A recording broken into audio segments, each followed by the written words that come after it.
Now, the latest in the world of politics. President Donald Trump will meet with the Japanese Prime Minister at the White House today. That's actually taking place as I speak. They're going to hold a news conference following that meeting, and he will later speak with the Panamanian president via phone amid tensions over Trump's desire for the U.S. to retake the Panama Canal. Joining us now to discuss all things politics, hey, he's back, Mr. Mychal Wilson, political strategist, right here on the LiveZone. Happy Friday, Mychal. Always good to see you, sir. You too, Guy. Thank you for having me on. Yep, let's jump into it. In this case, we're going to start off with one of the big stories of the day. The Trump administration now expected to reduce the USAID humanitarian agency's global workforce by, count it, 97%, with employees placed on administrative leave in order to return to the U.S. Now, I should mention this comes as a pair of labor groups representing USAID employees sued Trump over efforts to dismantle the agency. Mychal, what's going to become of this? Trump's, like he said he was going to do, try to dismantle everything with regards to the government. The issue here is going to be the courts, right? There was the Anti-Deficiency Act, which basically says, you can't allocate funds that haven't been appropriated yet. So they're saying the argument is that it's arbitrary for him to do this, along with other federal agencies. I think it's going to be a tangled mess.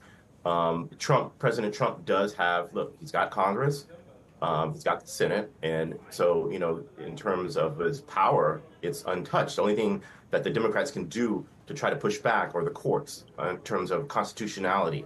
So I think it's a tangled mess, I think, employees want to resign because no one wants to go back to the office. We're still in a kind of a pandemic mode. Here in California, Guy, we're in the LA fire mode still, as you can tell by our background.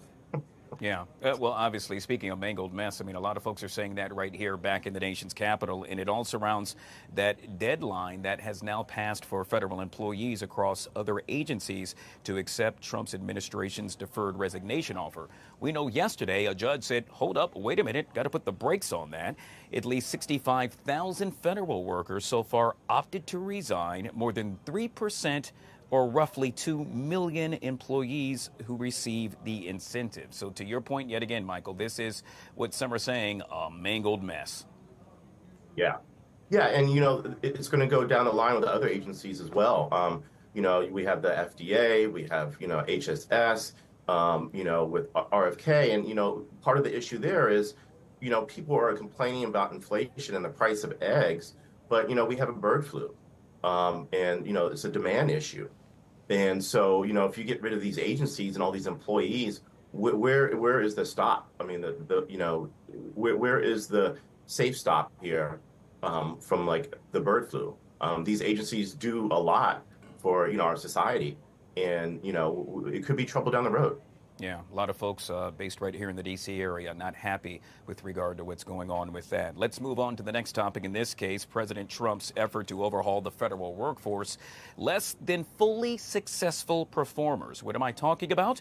The Office of Personnel Management sent a memo to federal department leaders yesterday asking for details on all employees who received less than fully successful performance ratings over the last 3 years. What do you think about this, Mychal? Yeah, that's hard because, Guy, the issue with, with the government, whether it's state, city, or even federal, is that, once you're there, it's hard to get rid of the employee, right? I mean, there's a due process. And so a lot of government workers, I would say, do underperform to the extent that, they know they're going to get a pension. It's a 9-to-5 job. So what Trump's trying to do, or should I say what Musk is trying to do, is cut the fat here. Supposedly they can cut the workforce to 10%. It can save like $100 billion. In terms for the federal government, and that money can be allocated elsewhere. But the issue here is that, listen, we're facing inflation right now, more inflation. And if you cut the federal workforce of say 40,000 people right now, where are they going to get jobs? You're going to have more unemployment, and it's just going to cycle, and we may go into a recession.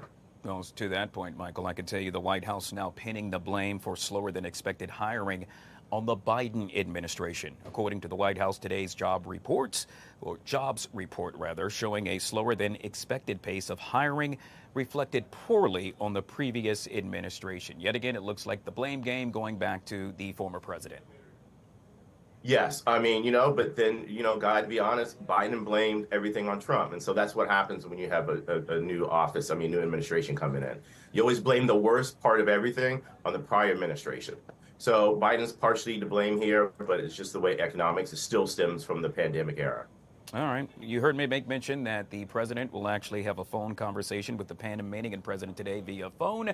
We all know that, well, the topic of discussion will be the Panama Canal. What will it really focus on in your mind? And do you think it's going to be a tense conversation between the two leaders? I don't know if it's going to be that tense, actually. I think what Trump is doing here is the trade game, right? We once owned the Panama Canal. Carter gave it back. And, it's a vital, it produces a lot of control. I mean, a lot of power in that area right there. I mean, it saves time for shipping. You don't have to go around the point of South America where it's dangerous. And I think there may be some type of trade agreements. That's what Trump is trying to leverage right here. And I think down the road, it will be beneficial to the U.S. I don't think we'll take over the Panama Canal, and I'd be shocked if that happened. But I think Trump is using his leverage.